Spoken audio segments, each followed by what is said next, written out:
Olá, amigos e amigas do Jornal Vale. Eu sou o repórter Xando Alves e essa é mais uma edição de O Vale Entrevista. Estamos recebendo a professora e pesquisadora Suzilei Calil, que é mestre em ciência política, doutora em ciências sociais e membro do Grupo de Estudos de Defesa e Segurança Internacional da Unesp. O tema da nossa conversa será a situação política no Brasil. Olá, Suzilei, obrigado por ter aceitado o nosso convite. Olá, Xandu, muito obrigada por me convidar, é um prazer conversar com você. Bom, a minha primeira pergunta não é nada fácil. O que aconteceu com a política do Brasil desde as eleições de 2018? Por que tanta polarização? De fato, você já falou que não é nada fácil. Vamos tecer uma tese aqui. Então, eu acho que tem um segredo um gatilho nessa resposta, que é o discurso da Dilma, quando ela saiu, da Dilma Rousseff, a nossa presidente, quando ela saiu do governo. Ela dizia que, com a retirada dela, com a saída dela, sem crime de responsabilidade e por um processo completamente viciado de impeachment, nós estávamos enterrando um passado, enterrando um que fazer político e inaugurando uma forma de destruição da própria política. Eu acho que ali estava o segredo. Não era previsível, na verdade, o que está acontecendo hoje. Era previsível que a gente entrasse numa quadra onde as regras do jogo pouco valessem, na medida em que a gente desrespeitou a principal regra do jogo, que era aceitar as próprias regras que estavam, que regravam o jogo naquele momento. Então, eu não sei se existe tanto uma polarização, mas existe uma falta de regra, uma falta da gente saber. A gente fala assim, a gente meio que fica sempre assim, nossa, será que vai ser assim agora?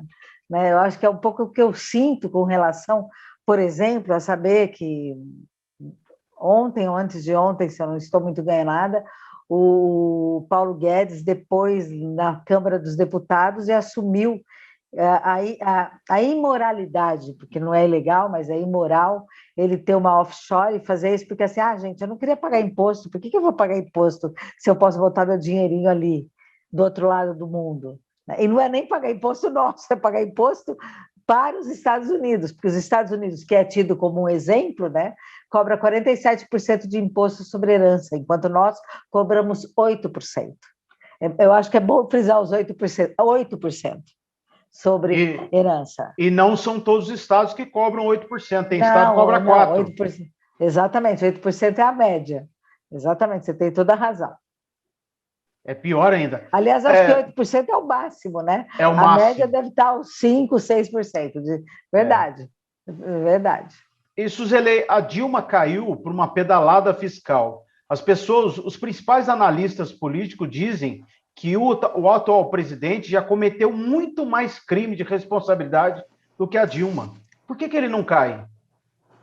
Porque, inclusive, a grande imprensa, ou a imprensa corporativa, dependendo de quem fala, não quer que ele caia, porque ele faz bem para esses caras. A gente tem que lembrar que numa pandemia, onde nós estamos no país, no quarto país do mundo em produzir alimentos, as pessoas estão procurando osso no lixo para comer.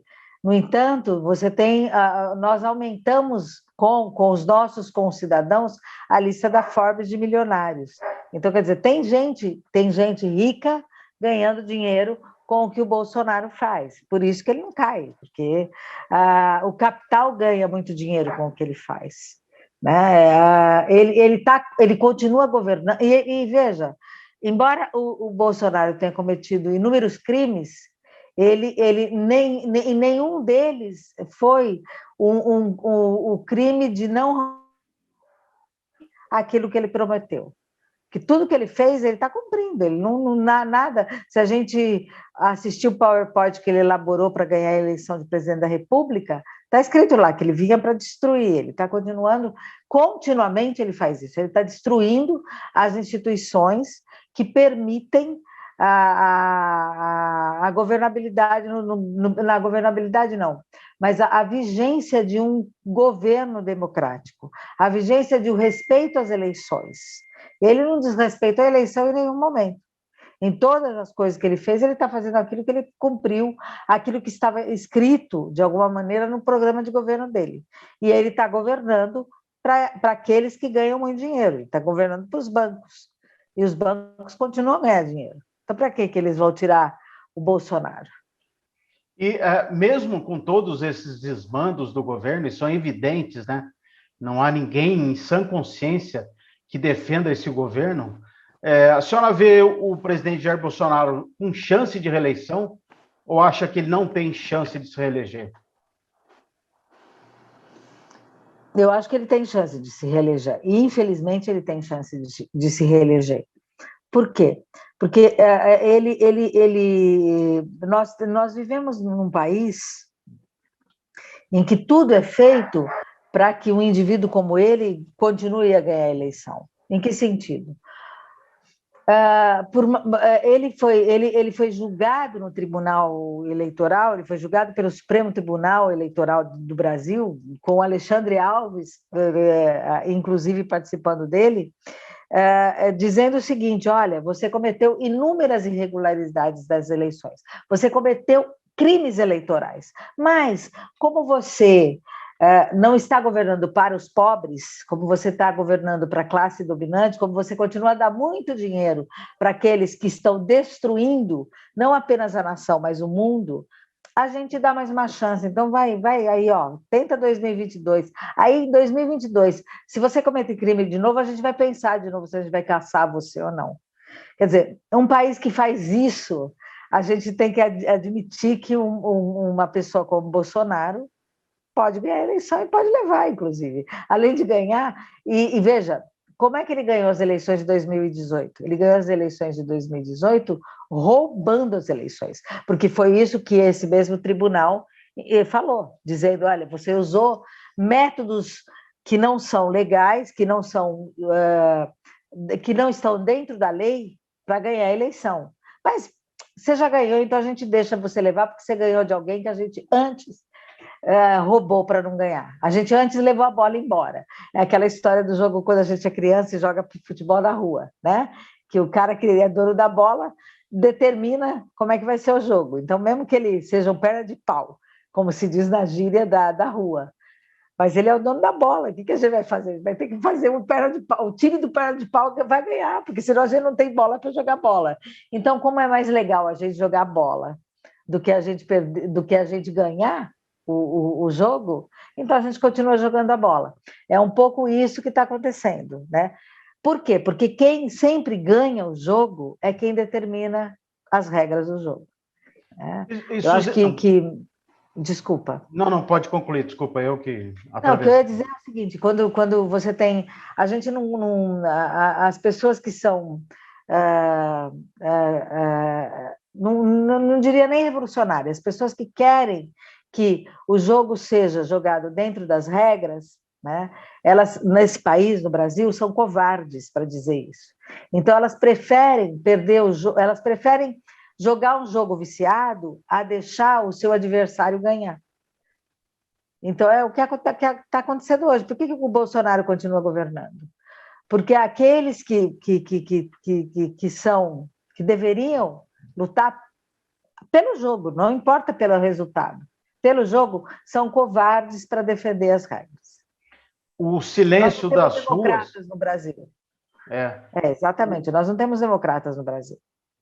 A senhora está surpresa com um certo silêncio das ruas ou as pessoas mais afetadas pelo governo Bolsonaro não têm dinheiro para protestar, por exemplo, estão correndo atrás do osso? Eu não me surpreende o silêncio. Já me surpreendi, mas já não me surpreende mais o silêncio das ruas, exatamente pelo que você falou. Não dá para alguém que tem que correr atrás da sobrevivência pensar que vai poder lutar pelo voto. Até porque o desencanto é muito grande, Xandu. Pensa bem, o cara vota, vai lá, vai toda a mão, vai lá, faz um baita de um sacrifício, fica 3 horas num ônibus, vai lá, deposita o voto dele, e daí ele vê o voto dele ser completamente desrespeitado. O que ele vai fazer? Uma hora ele fala assim, deixa para lá, os caras vão mandar mesmo, o que eu vou fazer? Sabe, eu tenho que ganhar o meu aqui, porque, enfim, não tem muito o que fazer. Que é o que aconteceu com a eleição da Dilma. Eu acho que as pessoas acreditavam muito quando ela foi cassada, sem crime nenhum. E a gente sabe que foi sem crime nenhum. Ou, pior do que a Dilma ser cassada, o Lula não poder ser candidato, porque decidiram, a Rede Globo decidiu que ele não podia ser candidato. E aí ele não foi candidato, porque não queriam concorrer de verdade. Ou pior ainda, o Aécio não topou aceitar o resultado legítimo das eleições, sabe? Então, o que você vai fazer? O cara que está correndo atrás do osso, ele vai correr atrás do osso, ele não tem o que fazer. Ele vai desacreditar, ele vai falar, bom, qual que é o ditador de plantão que eu vou votar? Então, tanto faz, não sei, se eu votar ou não votar, não vai fazer diferença. A senhora também acredita que aquelas manifestações difusas de 2013, que começaram a atacar as instituições, que esse foi um dos problemas do país, Suzilei, quando se começa a questionar as instituições, começa a ruir os pilares das instituições. Nós chegamos no Bolsonaro por causa também disso? Eu acho que você tem razão que a gente chegou no Bolsonaro também por causa disso, mas eu não sei até que ponto que aquilo também não foi uma parte da manipulação. Né? Eu acho que é muito complicado, principalmente pessoas da minha geração, comentarem sobre isso, porque a gente não tem controle, não, a gente não tem conhecimento, não é controle, é conhecimento sobre como é que é feita a manipulação hoje. A gente sabe que é diferente do que era a manipulação do passado, mas a gente não sabe como é que ela é hoje. Quer dizer, essa coisa de algoritmo, de como é que você... como eu entro, como é que controlam a minha vontade quando eu entro numa rede social, tal. A gente não sabe como isso é feito, né? O ser humano, o mortal comum. Então, eu não sei até que ponto foi manipulação ou foi de fato vontade e tal.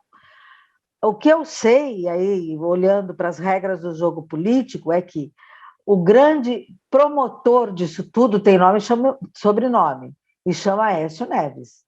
O fato do Aécio Neves não ter aceitado o resultado das eleições de 2014 detonou tudo que está aqui. E o cara continua senador, e continua desaparecido, continua fazendo um monte de caca e continua aí na política. Isso sim, a gente pode falar com segurança. Eu não posso falar com segurança qual o tamanho de 2013. Eu sei que teve, eu sei que foi...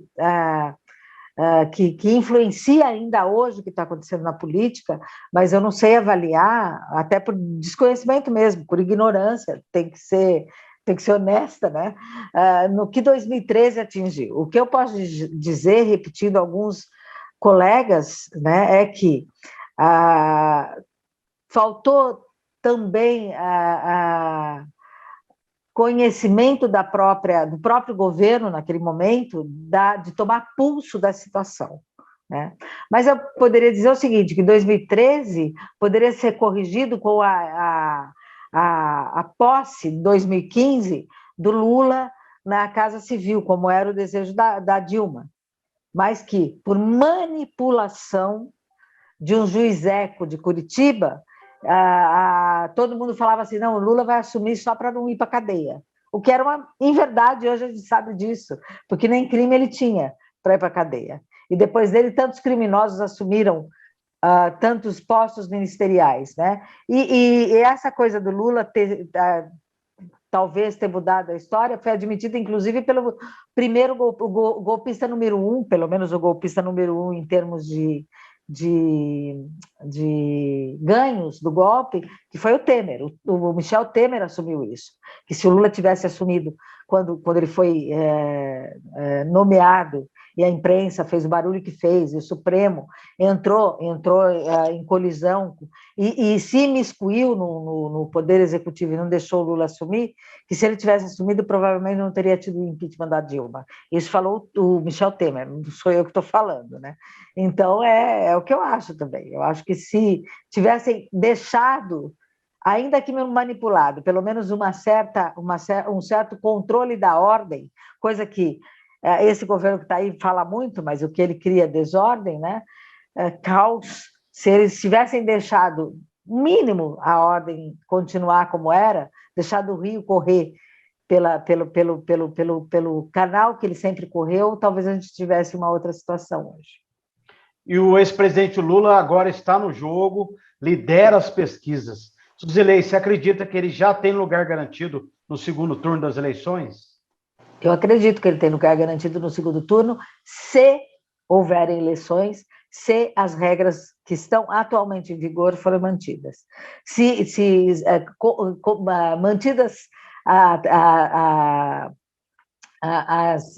os níveis de temperatura e pressão, o Lula está no segundo turno, pelo menos está no segundo turno. Isso se ele não ganhar no primeiro turno. Agora, isso não significa que vão manter, como a gente conhece, de 2018 para cá. Não, antes, de 2013, como você falou, das manifestações de 2013 para cá, a gente não sabe bem o que vai acontecer, né? A gente não consegue, porque os nossos ditos democratas, aqueles que a gente achava que confiavam nas regras do jogo, todos eles saltaram do barco.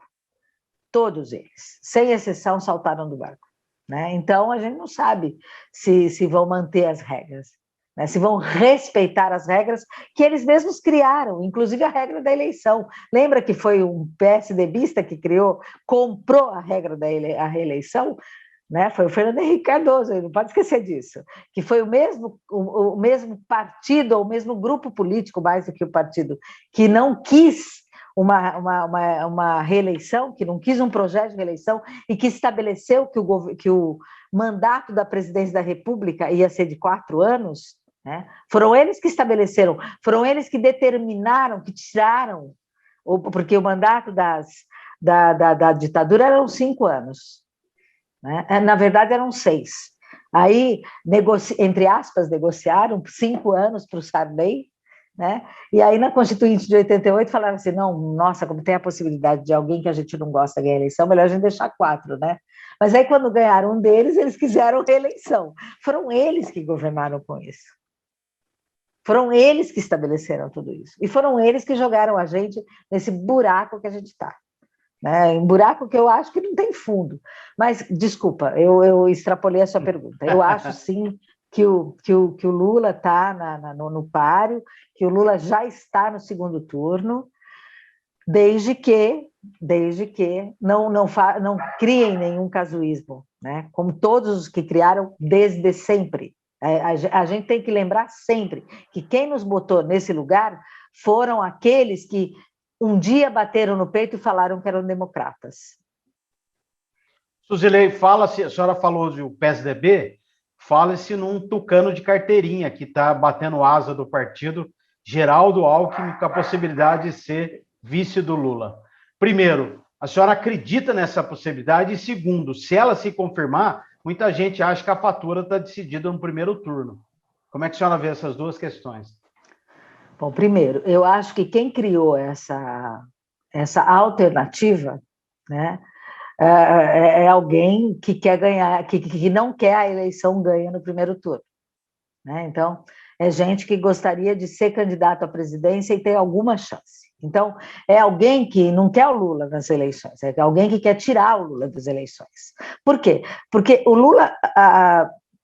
vamos pensar um pouquinho no como é que nós, eleitores, víamos o Geraldo Alckmin. E vamos pensar principalmente em quem não é de São Paulo. Em São Paulo, o mínimo que a gente falava do Alckmin é que ele era picolé de chuchu. E o que é o picolé de chuchu? Picolé de chuchu é aquilo que pega qualquer gosto, porque chuchu né? Como a gente sabe, ele é usado na culinária para fazer qualquer coisa. Então, você quer fazer um enlatado de uma marmelada enlatada, você põe chuchu que vai ficar com gosto de marmelo. Né? Mesmo que você ponha meia fruta de marmelo e ponha todo o resto, 99% de chuchu, vai ficar com gosto de marmelo. Ou seja, né? Não tem gosto de nada, né? Não tem gosto de nada. O chuchu é aquilo que serve para tudo e não serve para nada, porque se serve para tudo, não serve para nada, não tem nada nele. E então eu acho que quem criou essa alternativa não é alguém que espera que o Lula governe, é alguém que quer queimar o Lula. Né? E o Lula certamente será queimado se ele fechar com alguém como o Geraldo Alckmin. Daí dizem assim, mas olha, o Lula só foi eleito porque ele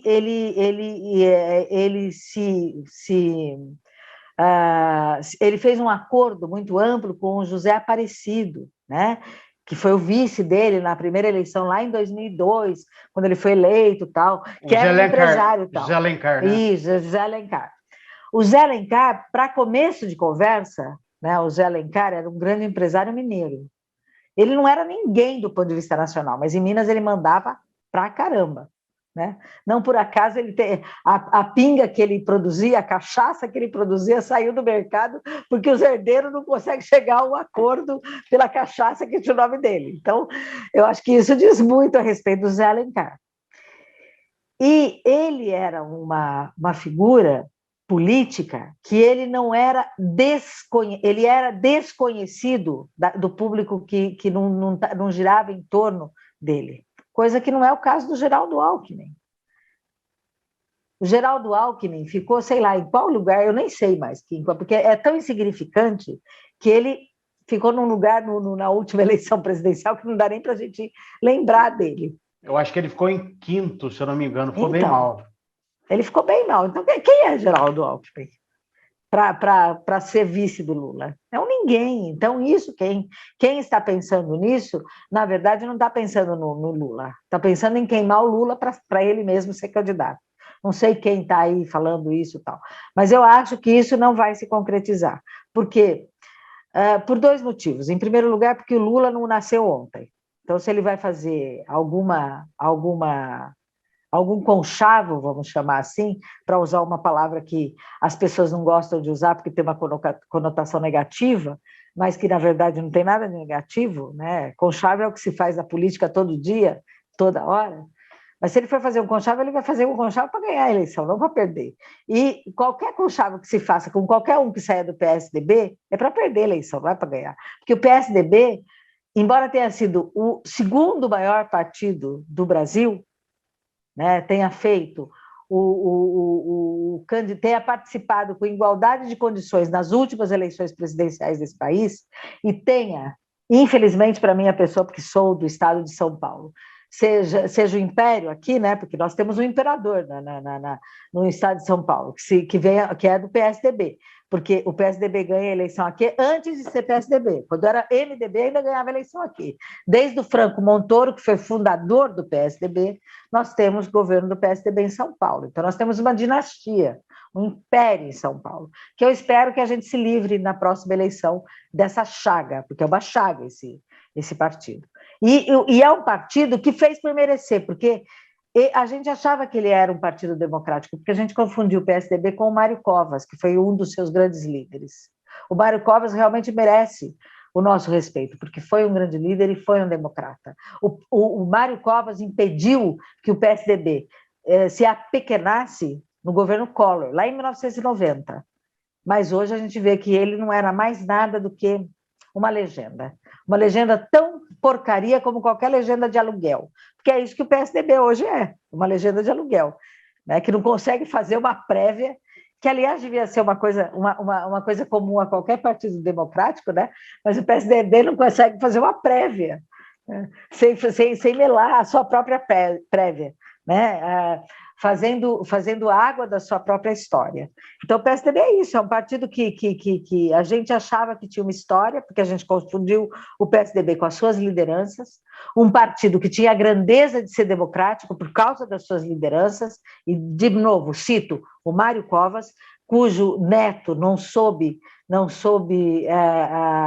respeitar a própria memória do avô, né, porque fez o que fez em São Paulo, tanto na prefeitura como com as alianças que fez. E a gente não devia bater em morto, né? Mas eu costumo dizer o seguinte, que a gente tem que julgar as pessoas pelo que ela fez em vida. Depois que ela morre, ela não se torna santa, ela só morreu, né? Não ficou menor nem maior, só desapareceu, não está aqui para contar a história. Só isso. Mas, desde que a gente não a culpe por coisas que aconteceram depois da morte dela, ela é responsável por que ela fez em vida. E o Mário Covas é o grande responsável pela grandeza do PSDB, né? Ele tendo desaparecido, desapareceu também a grandeza do PSDB. Então, mas respondendo a sua pergunta, desculpa, eu fui lá atrás, desviei, mas respondendo, eu acho que não, que isso é um casuísmo de quem gostaria de fazer a eleição se tornar competitiva, porque a considerar os dias de hoje, não tem como tirar o Lula do segundo turno, e eu acho muito difícil, inclusive, tirar a vitória dele. E quem a senhora acha que disputa o segundo turno com o Lula? Bolsonaro ou alguém dessa chamada terceira via teria condição de superar Bolsonaro no primeiro turno? A gente não pode subestimar a força que tem os jornalões, né? Para usar, como falava o Brizola. O velho Leonel Brizola, que, gente do céu, se ele tivesse vivo, ele estava rodando a baiana, como dizíamos antigamente. Mas o Brizola dizia o seguinte, que a gente só teria consciência quando a gente começasse a pensar que tudo que a Globo fala, a gente tinha que falar exatamente o contrário. Né? Ele dizia isso com todas as letras e ele sentiu isso na pele. Então, eu não tenho bola de cristal, então eu acho que pode acontecer do Lula, inclusive, perder a eleição, ser roubado de novo, porque ele pode ser preso de novo. Porque já prenderam uma vez, por que não podem prender de novo? Né? A gente deixou. O povo brasileiro é um povo muito... ele não é pacato, não é essa a palavra, mas falta liderança ao povo brasileiro hoje. E se a gente prestar atenção no Chile, por exemplo, que teve todos os levantes no ano passado, tal, e agora está lá a disputa entre a extrema-direita e a esquerda, mais ou menos, né? Porque não foi extrema-esquerda também que foi para o segundo turno das eleições. Então, mesmo olhando para o Chile, que tem uma tradição diferente da nossa, uma tradição muito mais radical do que a brasileira, né? Não que o povo brasileiro não lute pelos seus interesses, mas é um povo que foi domado muito mais na força. É muito mais difícil ser de oposição no Brasil do que ser no Chile.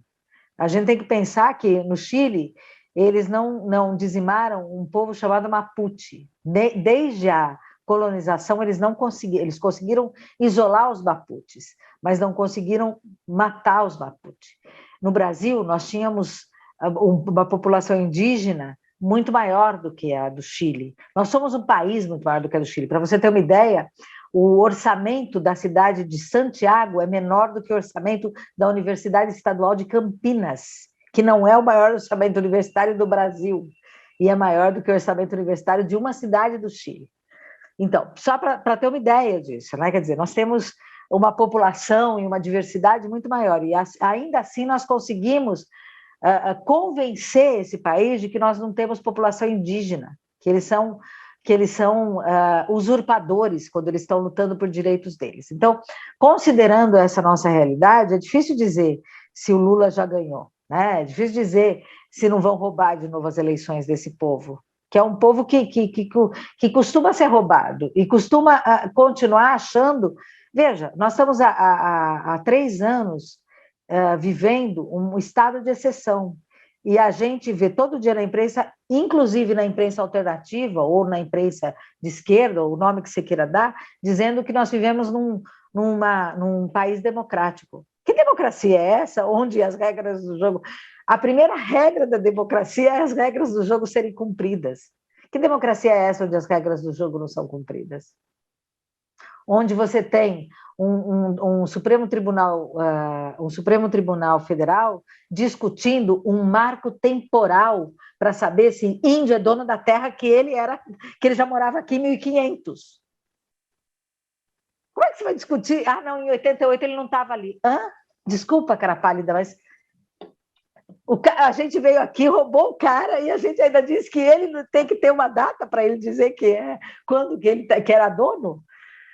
Isso não existe, sabe? Só no Brasil. O Brasil é um país que, como dizia alguém, eu acho que era o Nelson Rodrigues, que dizia que esse país não era para principiantes. Não é mesmo, né? Nem para principiantes, nem para quem não é principiante, né? Mas, enfim, eu acho que se mantidas as regras, mantidas as coisas que estão hoje postas, é bastante provável, a maior probabilidade é que o Lula e o Bolsonaro, para a infelicidade das pessoas que acreditam na democracia, no mínimo de democracia, o Bolsonaro disputará o segundo turno das eleições de 2022. O que é uma excrescência, porque alguém, como você mesmo mencionou, que todo dia, que matou mais de 600 mil pessoas, né? Comprovadamente isso, quer dizer, por omissão e por ação, ser candidato a estar no segundo turno de umas eleições é inacreditável. Mas, segundo o que dizem as pesquisas, é isso mesmo, ele e o Lula disputarão o segundo turno ano que vem. Sobre uma terceira via, eu acho bem difícil vingar uma terceira via. E não porque a terceira via não pudesse vingar, não, é porque a esquerda brasileira não existe, ela é muito dividida, né? E por isso que o Lula está no segundo turno, porque ele nem de esquerda é. Não é porque a esquerda se uniu e falou, não, nós vamos com esse candidato até o fim, não, é porque a esquerda é dividida o suficiente para que uma pessoa como Lula, que jamais foi um revolucionário, mas no Brasil a gente vive uma distropia tão grande que alguém como Lula, que quer botar 3 refeições por dia na mesa do brasileiro, é tido como de esquerda, comunista, né? Imagina, comunista, possa disputar o segundo turno, mas não é porque a esquerda está dividida que ele pode disputar o segundo turno, mas é porque a direita está absurdamente tão dividida e ela é tão inescrupulosa, porque quando ela era ainda meio cheirosinha, né, ela podia ainda apresentar um candidato. É que ela não tem como apresentar um candidato. E como é que ela vai dizer que algum candidato dela vai fazer aquilo que o Lula está prometendo? Como tem a disfarçatez de dizer, né? O ventríloco da Shell não tem como fazer isso, até porque nem fazendo muita aula de fonoaudiologia, ele vai ter algum discurso para nos convencer, né? Eu vou perguntar dele agora. O que representa a candidatura de Sérgio Moro? É o novo Bolsonaro?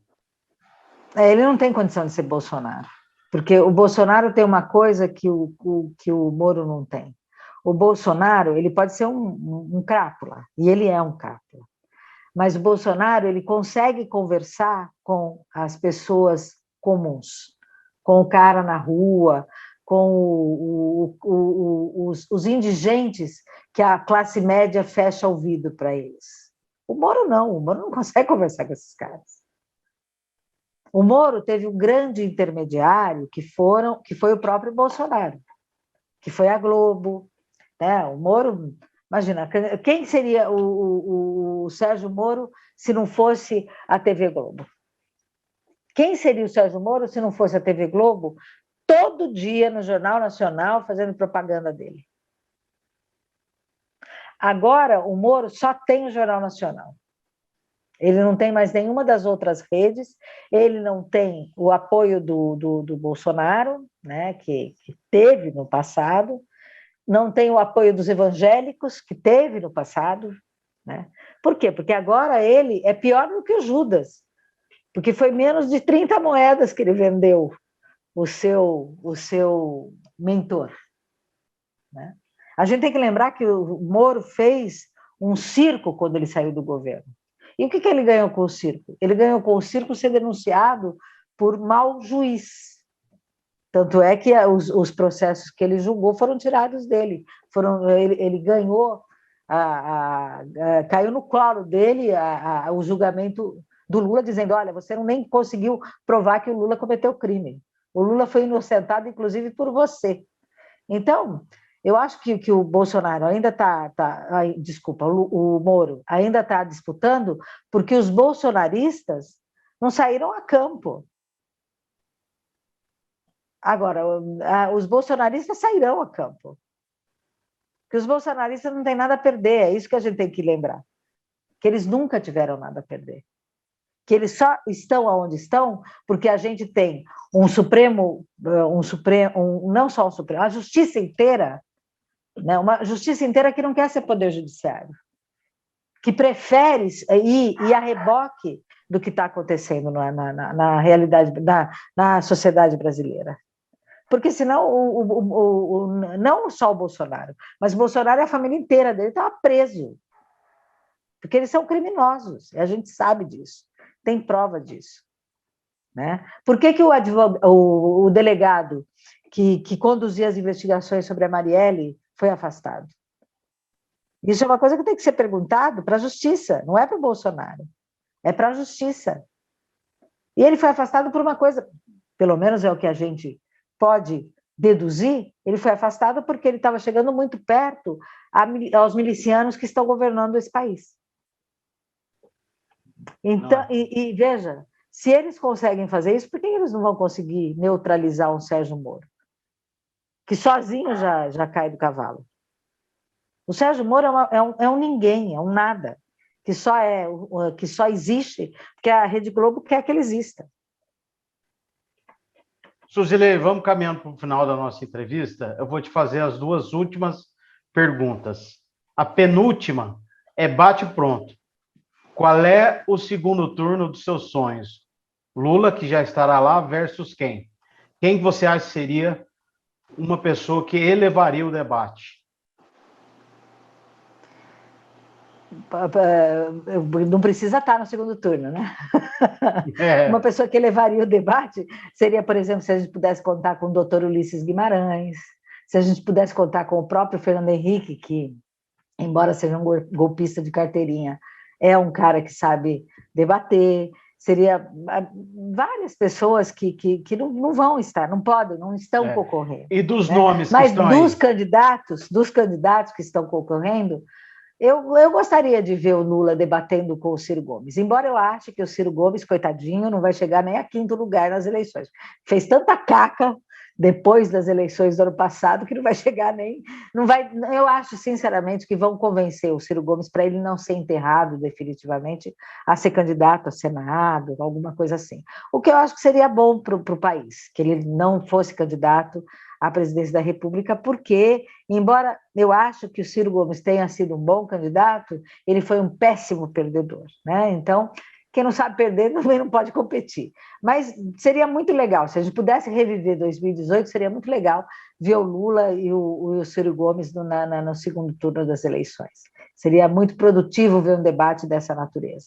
Porque eu acho que dos candidatos de 2018, além do PT, não estou falando do Lula especificamente, porque eu acho que o Haddad teria sido um bom candidato se tivesse sido azeitado de uma outra maneira, até porque eu acredito muito mais em partidos, embora toda a nossa legislação, e todos nós estejamos minando os partidos políticos no Brasil, de tal forma que eles vão, uma hora ou outra, eles vão acabar deixando de existir mesmo, porque a gente faz muita força para eles deixarem de existir. Eu acho que a candidatura do Lula, como a candidatura do Haddad, como todas as candidaturas do PT, foram candidaturas de partido. E isso é importante. Sem partido, você não tem democracia. É isso que as pessoas têm que entender, que na democracia não são indivíduos que contam, são partidos, são ideias, são programas. Né? A gente, infelizmente, não aprendeu isso no Brasil. Mas, assim, em 2018, se o Lula tivesse ido para o segundo turno com o Ciro, seriam dois candidatos de partido, seriam dois candidatos programáticos. Por isso que eu falei do Ciro. Infelizmente, eu acho que o Ciro, de 2018 para cá, ele desandou, tem os seus motivos, não vou discutir isso, mas eu acho, podemos discutir um dia, mas não acho que não é o momento. mas eu acho que seria muito legal se a gente tivesse um candidato como o Ciro Gomes, que embora tenha participado de sem número de partidos, saiu de todos os partidos que ele concorreu, é um cara que tem programa, tem um programa. O programa do Ciro Gomes é um programa sério, foi discutido por pessoas sérias, e seria um programa a ser abraçado. Né? Então, o meu sonho seria ter 2 programas disputando as eleições no segundo turno. Então, os que eu consigo ver são os programas do PT e na ocasião, em 2018, não sei como vai ser em 2022, do PDT em jogo. Né? Mas isso não vai acontecer, eu tenho absoluta certeza que isso não vai acontecer. Suzilei, para fechar, de cristal. Para fechar agora, qual é a importância das eleições de 2022 para o país? O que está em jogo? O que o eleitor deve pensar? Não é só o salvador da pátria, né? O que está em jogo? Olha, eu não sei se as eleições... Eu acho que a gente deveria começar a pensar que a eleição não é para cargos executivos. Eu acho que o mais importante de 2022 é se o eleitor tomar consciência que o voto dele tem muito valor. Que o voto dele tem tanto valor que ele teria tirado o presidente da República se ele tivesse sabido votar para o legislativo. Então, se em 2022 as pessoas se conscientizarem que é muito, mas é muito mais importante votar no deputado, no senador, escolher o senador, escolher o deputado que ele vai votar, do que o presidente da República, eu ficaria muito contente. Eu sinceramente espero, né, e confio, como Darcy Ribeiro confiava, que o povo brasileiro, e como qualquer povo, ele aprende com os erros. E se nós aprendemos com os erros, nós vamos parar de escolher legislativo como se escolhe o refrigerante que a gente vai tomar no almoço. Entendeu? Então, a gente costuma pedir sempre o mesmo refrigerante. Vamos parar com isso, vamos começar a pensar nos programas dos caras que a gente está votando.